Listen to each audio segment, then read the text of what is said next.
Praise lord. దేవుని ఘనమైన నామమునకు మహిమ కలుగును గాక. దేవుని పేరిట మీ అందరికీ శుభాభివందనాలు.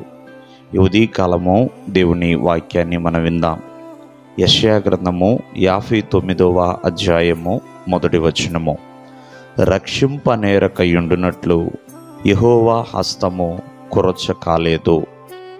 ప్రియమైన వారలారా, దేవుడు కాపాడువాడు, సంరక్షించువాడండి. మనము శోధనల్లోనూ అపాయాల్లోనూ ప్రమాదాల్లో ఉన్నప్పుడు దేవుని హస్తము ఏ దినము కూడా మన పట్ల తగ్గి లేదండి, హెచ్చుగానే ఉన్నది. దేవుని హస్తము మనకి దగ్గరగానే ఉన్నది. మనం ఎన్నో ప్రమాదాలలో ఉన్నప్పుడు దేవుడు మనల్ని ఎప్పుడు కూడా కాపాడడానికి సిద్ధముగా ఉన్నవాడే. చాలామంది చెప్తూ ఉంటారు, నేను ఎన్నో ఇబ్బందుల్లో ఉన్నాను, ఎన్నో మార్లు దేవునికి ప్రార్థన చేస్తున్నాను, ఆయన నా ప్రార్థన వినటం లేదు అని అంటూ ఉంటున్నారు.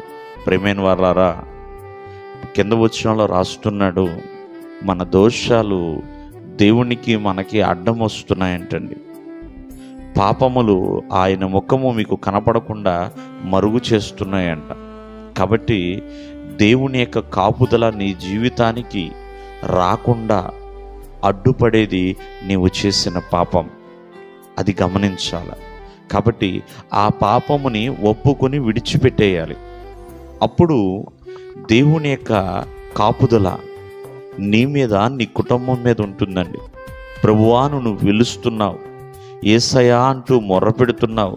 ప్రభువా, నేను ఈ ప్రమాదంలో పడిపోయాను, ఈ చిక్కు సమస్యల్లో పడిపోయాను ప్రభువా, అయ్యా నన్ను కాపాడు ప్రభువా, నన్ను రక్షించు ప్రభువా అంటూ ఆర్తను ధ్వని చేస్తున్నావు.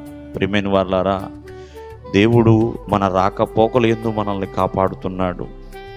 మనము అన్ని సమయాలలో దేవుని హస్తము మనకు తోడుగా ఉంటుందండి.